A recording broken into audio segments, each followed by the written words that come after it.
Track रे पड़ी महिला मृतदेह खोजा चली जे प्रकृति में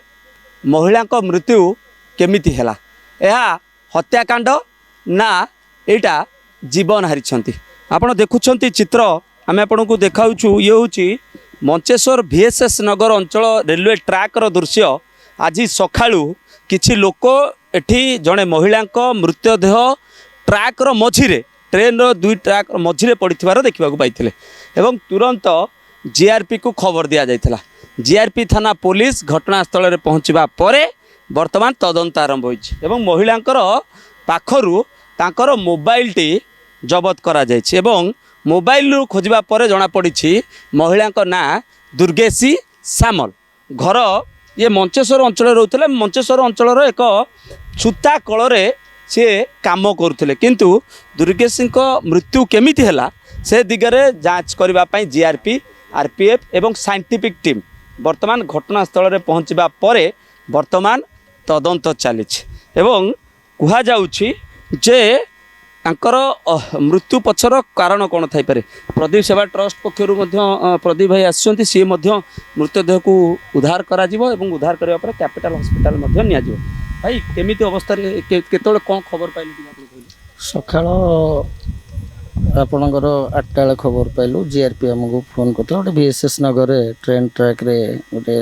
गलित शव पड़ी लेडीज उद्धार करने तो आम आसी जो देखिलु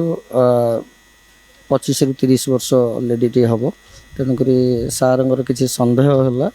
तेणुक सी IAC सागर कथबार्ता साइंटिफिक टीम को डाकी पाखे जो मोबाइलटा था से मोबाइलटा किसी समय पर HR की फोन करते जना पड़ा तार ना फा घर क्योंकि सब जना पड़ा माँ से कम कर हाँ नामटा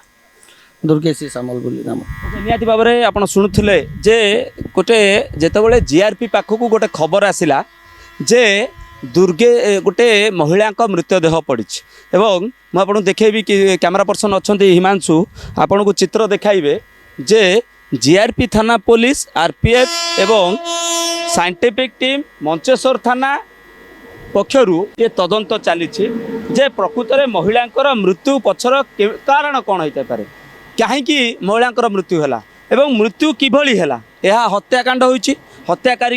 करी कौटु आनी फोपाड़ी देइछंती ना एठी ट्रेन दुर्घटना मृत्यु होइछि समस्त दिग को नहीं वर्तमान GRP थाना पुलिस तदंत करुछि तदंत पर स्पष्ट हम प्रकृत में ट्रेन ट्रैक मझिरे पड़िथिबा महिला मृत्यु पछर कौन कारण रही पारे एवं महिला ना दुर्गेशी सामल बोली कह जाउछि घर मंचेश्वर एरिया रोते मंचेश्वर एरिया एक सूता कंपानी रे से कार्य करते कैमरा पर्सन हिमांशु सुभाष प्रधान ओडिशा भास्कर।